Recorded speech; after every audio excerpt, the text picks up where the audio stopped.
Hello बच्चों, हिंदी व्याकरण के पार्ट 5 वीडियो में आपका स्वागत है। जैसा कि आपने पार्ट 4 वीडियो यानी पिछले वीडियो में संज्ञा के बारे में सीखा था, आज हम लोग बहुत इंपॉर्टेंट टॉपिक जिसका नाम सर्वनाम है उसके बारे में सीखने जा रहे हैं। जैसा कि आप लोग को हम पिछले वीडियो में बहुत अच्छे से सिखाए थे कि संज्ञा क्या होता है।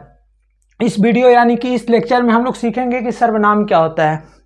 तो संज्ञा और सर्वनाम दोनों एक दूसरे से जुड़े हुए हैं। जैसे हम लोग पिछले वीडियो में सीखे थे कि संज्ञा क्या होता है, किसी व्यक्ति, वस्तु, स्थान आदि के नाम को क्या कहते हैं, संज्ञा कहते हैं। जैसे संज्ञा के 5 भेद होता है, उसी तरह से सर्वनाम को सीखेंगे। तो सर्वनाम को सीखने के लिए हम लोग क्या करेंगे कि सर्वनाम क्या होता है। जैसे आप सर्वनाम समझिए, यहाँ लिखा हुआ कि संज्ञा के स्थान पर, जो शब्द संज्ञा के स्थान पर आता है। जैसे आप लोग बोल देते हैं कि राम एक लड़का है, लिख दिए यहाँ पर ही, राम एक लड़का है। तो पिछले वीडियो में आपको बताए थे कि राम नाम है ना, तो नाम है तो ये क्या है, राम एक व्यक्तिवाचक संज्ञा है। ये क्या है, संज्ञा। लेकिन अगर राम को हटा दिया जाए और बोल दिया जाए कि राम की जगह पर बोल दे कि वह एक लड़का है, वह क्या है, लड़का है, तो इसको वह क्या हो जाएगा, सर्वनाम। जैसे यहाँ पर लिख दें कि यह मेरी कलम है, यह मेरी कलम है, तो यहाँ पर क्या हो जाएगा, यह क्या हो जाएगा, सर्वनाम हो जाएगा। जैसे कि आप लोग जानते हैं कि सीता एक लड़की है, लेकिन बोल दिए कि वह एक लड़की है, तो वह क्या हो जाएगा, सर्वनाम हो जाएगा। यानी कि सीता के स्थान पर हम लोग वह को प्रयोग कर दिए, यानी संज्ञा के स्थान पर जिस शब्द का प्रयोग हुआ, तो तक संज्ञा, सीता एक संज्ञा है, सीता के स्थान पर वह का प्रयोग हुआ, तो वह क्या कहलाएगा, सर्वनाम कहलाएगा। तो आखिर अब याद आता है कि अब सर्वनाम क्या होता है। तो सर्वनाम के बाद हम लोग को सीखना है कि सर्वनाम के कितने भेद होते हैं। तो सर्वनाम के टोटल 6 भेद होते हैं। टोटल कितने भेद होते हैं, 6 भेद।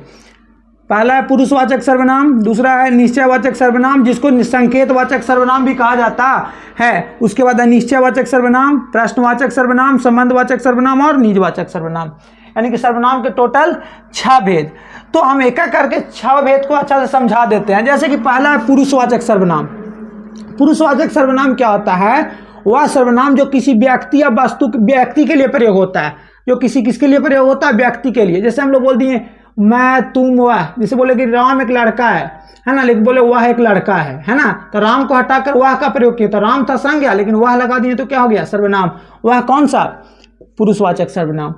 तुम एक लड़का हो, है ना, मैं एक लड़का हूं, तो ये क्या हो जाएगा, पुरुषवाचक सर्वनाम। तो अब एक और बहुत इंपॉर्टेंट है कि पुरुषवाचक सर्वनाम के भी, जैसे सर्वनाम के 6 भेद होते हैं, उसी तरह से पुरुषवाचक सर्वनाम के कितने भेद होते हैं, 3 भेद। उत्तम पुरुष, मध्यम पुरुष और प्रथम या अन्य पुरुष। प्रथम या अन्य पुरुष। देखिए उत्तम पुरुष क्या होता है,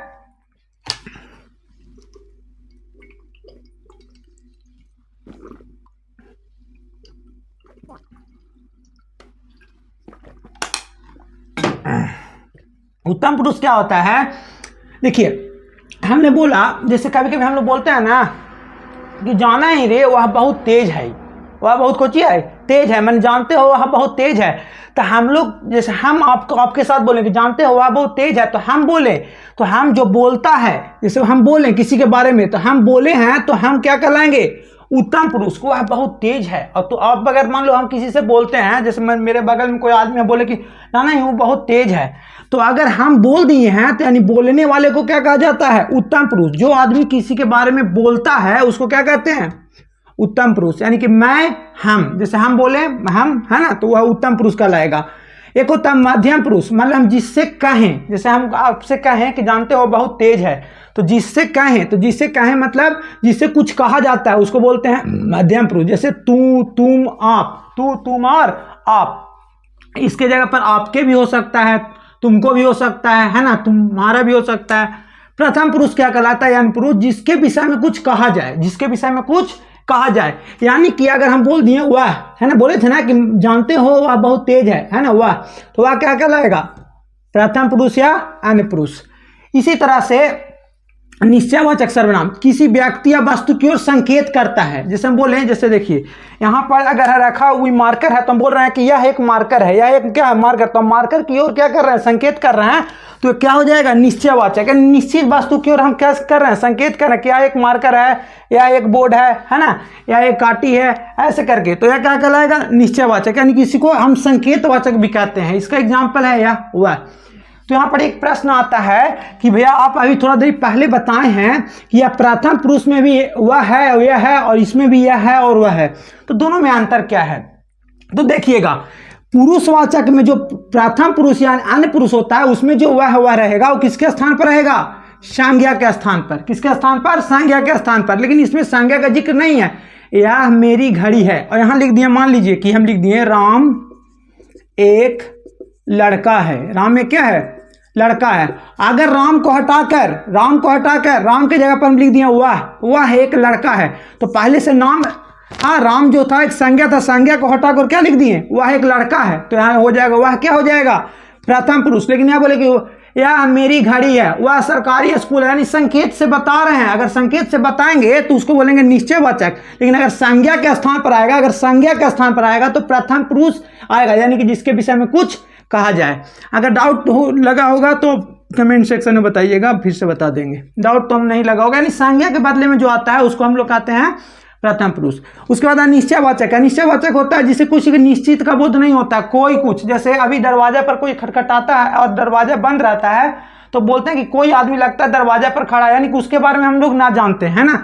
या बहुत सारा चीज रखा होता है, उसमें कुछ उठा लेते हैं, कुछ भी बिना देखे हुए कुछ भी उठा लेते हैं, तो उसको बोलते हैं क्या चीज, कुछ, मैंने कि जिसका कोई निश्चय ना हो।